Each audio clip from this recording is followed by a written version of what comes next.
माँ माँ मेरी सहेलियां आती होंगी, मैं मोमोज खाकर आती हूँ। अरे मंजरी, ये क्या तू लोफरों की तरह अपनी सहेलियों के साथ रोज गांव के बाहर इतनी दूर मोमोज खाने चल देती है? हाँ क्या माँ, भला मोमोज खाने से कोई लोफर हो जाता है क्या? और हम लोग गांव भर में घूमते थोड़ी हैं, बस जाते हैं, मोमोज खाते हैं और वापस आ जाते हैं। और माँ मेरा मन नहीं मानता बिना चंदू के मोमोज खाए, भले वो गांव से थोड़ा दूर है। अब ये सब छोड़ो, मैं जा रही हूँ अब। हाँ तू कौन सा मेरी सुन लेगी, जा मगर जल्दी वापस आ जाना। थोड़ी देर में मंजरी की सहेलियां मीना और डिम्पी आ जाती हैं और वो सब चल पड़ती हैं चंदू के मोमोज खाने। पूरे गांव में एक भी मोमोज की दुकान नहीं थी और सभी सहेलियां गांव के बाहर एक ठेले पर मोमोज खाने जाया करती थी। वाह क्या स्वाद है! अरे थोड़ी चटनी दो ना चंदू भैया, कितनी कंजूसी कर रहे हो। ये लीजिए ना दीदी। अरे आप लोग तो हमारे रोज के ग्राहक है, आपसे कैसी कंजूसी। अरे सुनो ना तुम दोनों, मेरे पास एक बहुत बढ़िया खबर है। अच्छा, और वो क्या, तेरी शादी उस गुज्जू से तय हो गई क्या?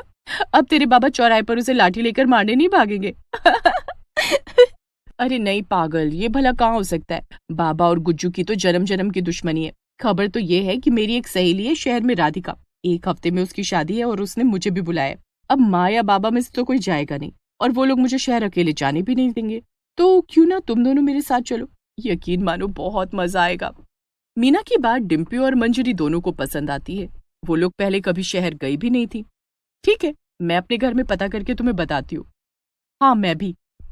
अगले दिन तीनों सहेलियां फिर से मिलती हैं और ये तय हो जाता है कि वो सब राधिका की शादी में शहर जाएंगी। 1 हफ्ता बीत जाता है और तीनों बन-ठन कर शहर पहुंच जाती हैं। राधिका की शादी एक बड़े से होटल में हो रही थी। वाह क्या शानदार होटल है, एकदम महल जैसा। होटल तो अच्छा ही है, लेकिन जरा उधर तो देखो, खाने में क्या बढ़िया बढ़िया चीजें हैं। अरे ये क्या क्या क्या हुआ मंजरी, ऐसा क्या देख लिया तूने? वहां देखो कितनी तरह के मोमोज रखे हैं वहां, चलो जल्दी चलो। मंजरी अपनी सहेलियों को खींचकर मोमोज के पास वाले काउंटर पर ले जाती है। बाप रे, ये तो कितनी तरह के मोमोज हैं, ऐसे तो हमने गांव में कभी देखे ही नहीं। काउंटर पर खड़ा लड़का तीनों को देखकर बोलता है। जी मैडम, बताइए क्या खाना चाहेंगे आप? Fried momos, veg momos, paneer momos, chocolate momos, baked momos, tandoori momos, grilled momos या कुछ और? उस लड़के की बात सुनकर तीनों सहेलियों की तो जैसे बोलती ही बंद हो गई थी। ओफो, इतने तरीके के मोमोज भी होते हैं? हमने तो चंदू के पास केवल वेज मोमोज ही खाए हैं और वो भी कम चटनी के साथ। अब चंदू को भूल जाओ और यहाँ के मोमोज के मजे लो। भैया आप तो सारे मोमोज एक एक प्लेट दे दो, हम लोग सारे खाएंगे। मंजरी और उसकी सहेलियां मन भर कर मोमोज खाती हैं। अगले दिन तीनों वापस गांव आ जाती हैं। वाह क्या शानदार शादी थी, और उससे भी शानदार थे वहां के मोमोज। मैंने ऐसे मोमोज तो अपनी जिंदगी में कभी नहीं खाए थे, और खा भी कहाँ पाओगी अब मंजरी, वैसे भी मोमोज तो बस शहर में ही मिलते हैं ना। तीनों सहेलियां बातें कर रही थी कि तभी वहां पर मंजरी की माँ आ जाती है। मंजरी बेटी, तेरे लिए एक बड़े अच्छे घर का रिश्ता आया है। हमारे ही गांव का लड़का है और हम लोगों ने हाँ भी कर दी है। लड़के और उसके पिता का खानदानी काम है कंबल बेचने का। चलो अच्छा है, अब हमें कंबल बाहर से नहीं खरीदने पड़ेंगे। हमारे जिज्जा जी का काम जो है कंबल बेचने का। 1 महीने बाद मंजरी की शादी विमल से हो जाती है। विमल के घर में सब कुछ अच्छा चल रहा था, मगर उसकी माँ मंजरी को कुछ खास पसंद नहीं करती थी। ऊपर से मंजरी की रोज बाहर जाकर मोमोज खाने की आदत उसकी सास को और गुस्सा दिलाती थी। माँ जी ये लीजिए आपकी चाय, शाम हो गई है, मेरी सहेलियां आती होंगी, मैं मोमोज खाकर आती हूँ। क्यों भाई, ये कोई नियम है क्या तेरा कि अगर मोमोज खाने नहीं जाएगी तो प्रलय आ जाएगा? और ये कैसी सहेलियां हैं तेरी, एकदम आवारा। अरे रोज चली आती हैं यहाँ मुंह उठाकर। अरे मम्मी जी, अगर मैं रोज मोमोज खाने ना जाऊं ना तो मुझे रात को नींद नहीं आती है। देखिए मैं आपकी हर बात मान सकती हूँ, मगर मुझे मोमोज खाने से मत रोकिए। अच्छा अब मैं चलती हूँ। मंजरी चली जाती है, मगर उसकी सास का ये सब देखकर तो खून ही खौल रहा था। जैसे तैसे दोनों साथ में गुजारा करती हैं। लेकिन एक दिन बहुत बड़ा हादसा हो जाता है। जब रात में विमल और उसके पिता वापस आ रहे थे तो एक ट्रक उन्हें टक्कर मारकर चली जाती है। विमल के पिता की तो फौरन मौत हो जाती है, लेकिन विमल बच जाता है। लोग उसे अस्पताल ले जाते हैं। मंजरी और उसकी सास भी भागी भागी आती हैं। डॉक्टर साहब, मेरे पति कैसे है वो, और मेरे ससुर जी? देखिए, आपके ससुर जी तो एक्सीडेंट होते ही चल बसे, लेकिन आपके पति ठीक हैं, मगर उन्हें बहुत गहरी चोट आई है। वो कम से कम 6 महीने तक चल फिर नहीं पाएंगे। हाय राम, हाय राम, ये सब क्या हो गया मेरे घर में? कैसी अब शुगनी बहू के कदम पड़े कि 2 ही महीने में मेरा घर पूरा बर्बाद हो गया। हाय राम। देखिए हॉस्पिटल है, यहाँ ऐसी बातें मत करिए। आप अपने बेटे को कल घर ले जा सकती हैं, मगर उनका बहुत ध्यान रखना पड़ेगा। अगले दिन मंजरी बिमल को घर ले आती है। बिमल रोने लगता है। ये सब क्या हो गया मंजरी? अचानक से एक पल में ही सब खत्म हो गया। पापा भी अब हमारे साथ नहीं है, अब सारा काम कौन संभालेगा? उसे ऐसे देखकर मंजरी उसे समझाती है। ये आप कैसी बातें कर रहे हैं? ऐसे हिम्मत मत हारिए, मैं हूं ना आपके साथ, सब ठीक हो जाएगा। मंजरी ने बिमल को तो हिम्मत दे दी थी, लेकिन असलियत में वो खुद बहुत परेशान थी। उन लोगों का बिजनेस बंद हो चुका था और अब घर में खाने पीने के भी लाले पड़ गए थे। बिमल भी व्हीलचेयर पर था। उसे डॉक्टर ने 6 महीनों तक ऐसे ही रहने को कहा था। मेरा घर तो पूरा बर्बाद हो गया है और तू कल मुही यहाँ क्यों पड़ी है? अरे अपने मायके में जाकर रहना। यहाँ तुझे देख देख कर मेरा दिल और जलता है। वरना एक काम कर, जाकर मोमोज के ठेले के पास ही रह ले। वैसे भी तेरा मन तो वहीं लगता है ना। मम्मी जी, आप फिर शुरू हो गई। मैंने आपसे कहा ना कि मैं नहीं जाऊंगी बिमल जी को ऐसे छोड़कर।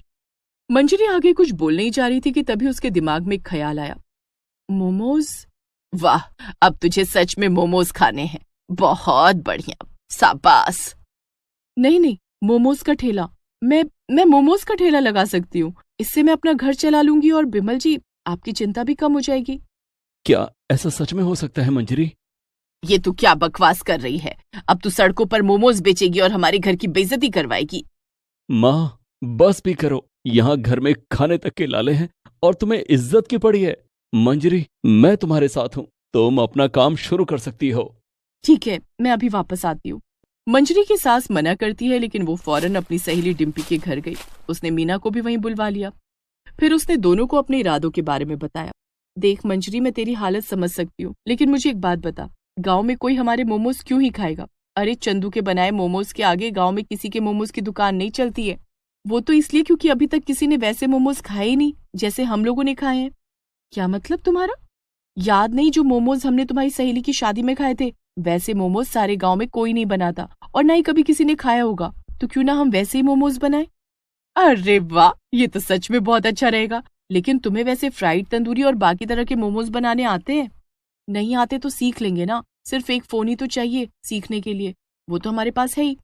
और तो और दोस्तों, चंदू की मोमोज की दुकान गांव के बाहर है, हम सबके घरों से कितनी दूर। अगर गांव में यहीं पर दूसरी मोमोज की दुकान होगी तो भला सब इतनी दूर क्यों जाएंगे? ठीक है मंजरी, हम दोनों तुम्हारा साथ जरूर देंगे। तो तुम दोनों वो सारे मोमोज कैसे बनाते हैं वो देखो, तब तक मैं माँ के पास से होकर आती हूँ। मंजरी अपनी माँ के घर जाती है और सब कुछ उन्हें बताती है। मेरी बच्ची, इतने कठिन समय में तू इतनी हिम्मत दिखा रही है। भगवान तेरी रक्षा जरूर करेंगे। माँ, मुझे आपकी मदद भी चाहिए। मुझे थोड़े पैसे दे दो, ये काम शुरू करने के लिए कुछ पैसे चाहिए।